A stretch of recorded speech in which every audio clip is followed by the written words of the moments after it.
Welcome back to Channel 626.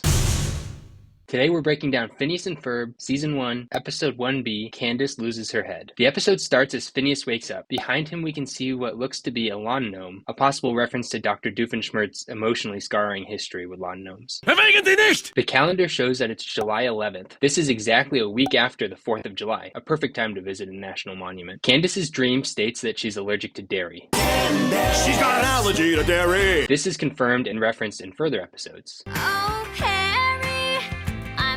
To dairy. The song also mentions that she only wears designer sweaters. Candace only wears designer sweaters. But her usual outfit, during the summer at least, consists of her red tank top. In this episode, we meet Lawrence Fletcher, Ferb's dad, for the first time. The family drives to Mount Rushmore for Candace's birthday and mentions that it was Phineas and Ferb's idea. It was Phineas and Ferb's idea.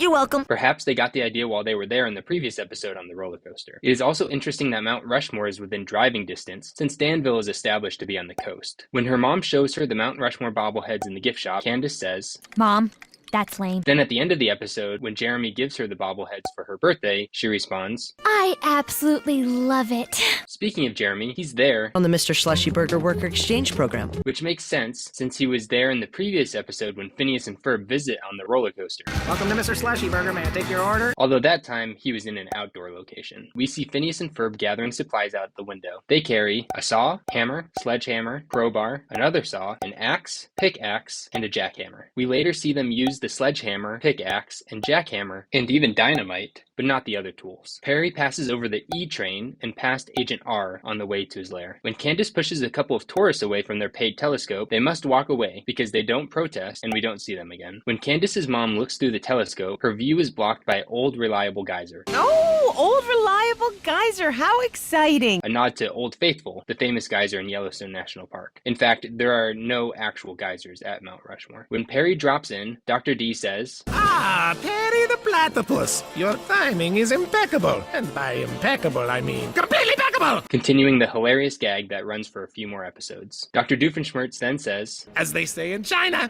arrivederci!" but that actually means goodbye in Italian, not Mandarin or Cantonese. Back in the gift shop, we see Linda looking to buy a souvenir big stick. This is a reference to President Theodore Roosevelt's approach to foreign policy: speak softly and carry a big stick. When asked if they're too young to be restoring a national monument, Ferb holds up the megaphone to his mouth like he's about to speak, before passing it on to Phineas. He similarly looks like he's going to speak in the first episode, before Phineas does the announcing. Ladies and gentlemen. During the building montage, you can hear an instrumental version of the title song.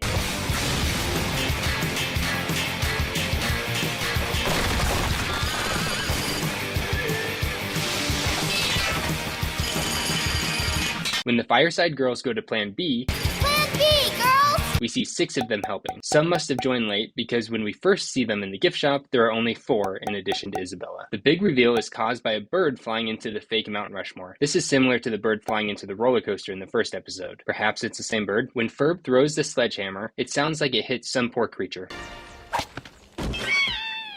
Candace is then so excited to show her mom what the boys did, she trips down the last few stairs.